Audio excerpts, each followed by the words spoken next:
maupun berpartisipasi penuh dalam kehidupan sosial, baik karena kelumpuhan, amputasi, kekakuan, atau gangguan motorik lainnya, seperti itu.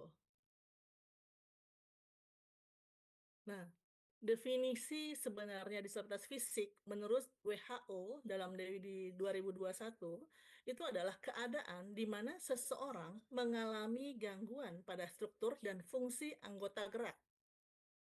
Baik lagi nih, hanya dalam fungsi gangguan anggota gerak sehingga menimbulkan keterbatasan fungsional, keterbatasan partisipasi ataupun berperan dalam masyarakat. Nah, dalam Undang-Undang Penyandang Disabilitas Indonesia pun ada disabilitas fisik itu termasuk salah satu dari 4 kategori lainnya, yaitu intelektual, mental, dan sensorik, termasuk disabilitas fisik tersebut. Nah, jenis-jenis disabilitas fisik ini ada beberapa. Tadi untuk, netra juga ada yang low vision, ada yang blind gitu ya. Untuk tuli juga sama gitu ya, sama. Untuk fisik juga sama, ada yang karena amputasi, kehilangan anggota tubuh, gangguan fungsi motoriknya, ada kelumpuhan karena lumpuh gitu ya. Nah, misalnya karena, cedera tulang belakang atau penyakit tertentu, ada hemiplegia, yaitu kelumpuhan dalam satu sisi aja untuk tubuhnya, ada cerebral palsy, gangguan motorik akibat kerusakan otak sejak dini, biasanya itu dari, kecil ya, bawaan lahir. Nah, ada juga stroke, itu karena, kelemahan atau kelumpuhan pada anggota tubuh, itu biasanya, yang sudah, eee, agak-agak menjelang tua ya, seperti itu. Lanjut. Nah, untuk disabilitas fisik ini dampak-dampaknya itu adalah, yang pertama adalah keterbatasan beraktivitas. Jadi, bisa sulit berjalan karena mungkin amputasi kaki gitu ya, atau sulit, menggenggam karena memang, eee, tangannya atau jarinya tidak sempurna, seperti itu, atau melakukan, untuk melakukan pekerjaan-pekerjaan yang berbentuk fisik lah, seperti itu ya. Nah, di mana hambatan-hambatannya ini, hambatan partisipasinya itu adalah dari pendidikan, pekerjaan, kegiatan sosial itu juga merupakan, hambatan atau dampak dari disabilitas fisik. Seperti kalau misalnya pakai kursi roda, itu untuk, pendidikan juga agak sulit gitu ya, karena memang kita tahu semua untuk, sekolah-sekolah saat ini, belum semuanya ramah untuk pengguna kursi roda, seperti itu.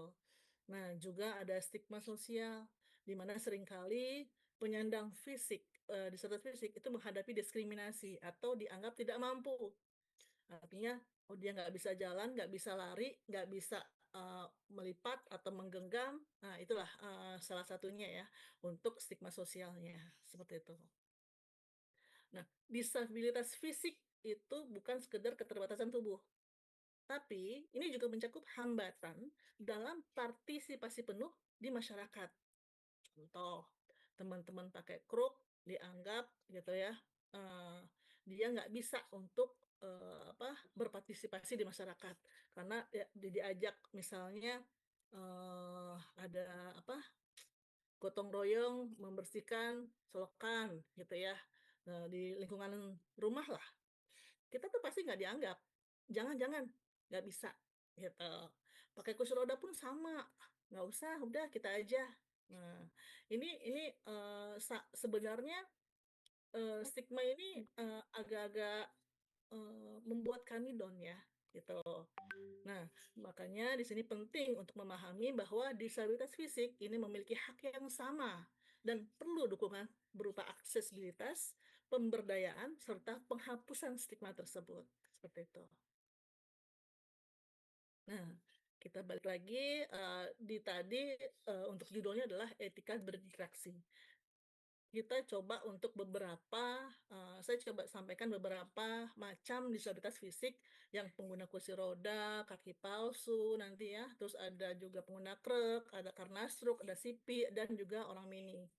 Nah, yang pertama adalah untuk pengguna kursi roda dalam situasi darurat bencana. Jadi yang terpenting sebenarnya adalah perlakukan secara setara. Jangan memperlakukan mereka secara berlebihan karena kasihan. Gitu, atau meremehkan kemampuan, teman-teman berkursi roda, seperti itu. Nah, pastinya kita semuanya sama ya, untuk, disabilitas itu harus tanyain dulu nih, tanya dulu mau butuh bantuan atau tidak, seperti itu. Walaupun di daerah situasi bencana, karena sebenarnya teman-teman pakai kursi roda, itu juga bisa mengayuh rodanya dengan cepat sebenarnya, gitu. Nah, yang ketiga adalah hormati ruang pribadinya. Kursi roda, tongkat, alat bantu mobilitasnya itu adalah merupakan bagian dari tubuh mereka yang nggak bisa dipisahkan. Jadi, ketika mengangkat ataupun, menolong ya teman-teman pakai kursi roda, pakai kruk, pakai kaki palsu gitu ya, jangan ditinggalin kursi rodanya, kruknya, atau dipisahkan, jangan. Karena nanti pada saat itu dipisahkan, mereka nggak akan bisa beraktivitas, seperti itu, malah nanti akan menyulitkan. Tapi gotong menggunakan ataupun bersama dengan alat bantu mereka.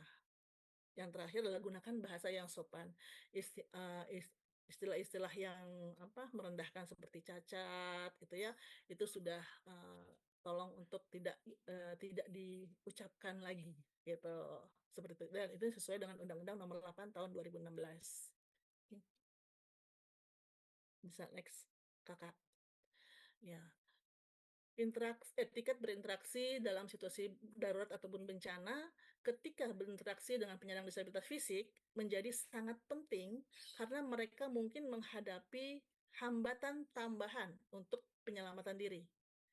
Sebenarnya prinsip utamanya adalah sama, yaitu keselamatan, komunikasi yang jelas, dan penghormatan terhadap martabat.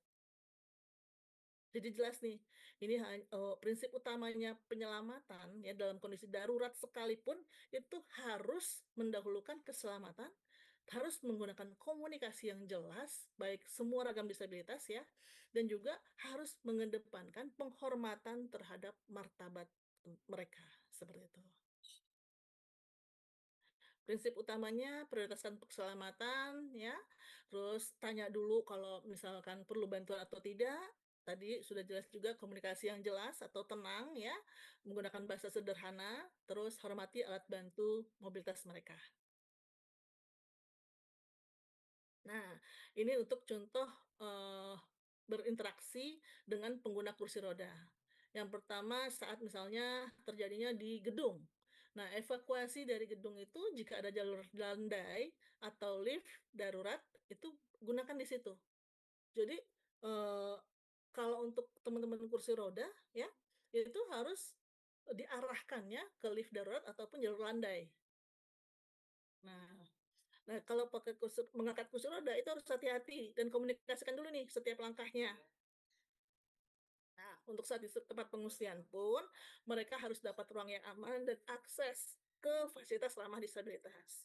Jangan misahin, mereka dengan kursi rodanya tadi ya, karena, kalau dipisahkan pastinya mereka tidak akan bisa beraktivitas, gitu, dan itu akan melambatkan ya, misalnya mereka perlu makan atau perlu ke toilet akan jadi, menyusahkan semuanya, gitu. Nah, untuk distribusi bantuan berikan kesempatan yang sama untuk menerima makanan, obat, perlengkapan gitu ya. Itu samalah dengan yang lainnya. Jangan mengasumsikan mereka nggak mampu untuk ngambil sendiri. Biarkan teman-teman itu bisa kok. Mereka asalkan tadi kursi rodanya jangan dipisahkan ya. Gitu. Nah, tetap mereka antri misalnya gitu ya. Atau apa untuk ngambil itu mereka itu enggak harus tolong dibantuin untuk ambilin ambilin ambilin, tidak kok. Teman-teman kursi roda itu bisa melakukan itu sendiri. Nah, yang pastinya kalau dalam kerumunan, lindungi, teman-teman kursi roda dari bentuk dorong-mendorong, gitu ya, atau dorongan massa. Jadi, kasih ruang aman lah sedikit, seperti itu. Boleh next? Nah, sebenarnya di Indonesia ini sudah ada protokol evakuasi ramah kursi roda. Di mana ini menekankan kepada keselamatan, aksesibilitas, dan penghormatan terhadap martabat, penyandang disabilitas. Panduan ini tegas loh, bahwa pengguna kursi roda harus mendapat prioritas dalam evakuasi, jalur landai, atau alat bantu harus tersedia. Jadi kursi roda nggak bisa, sekali lagi nggak bisa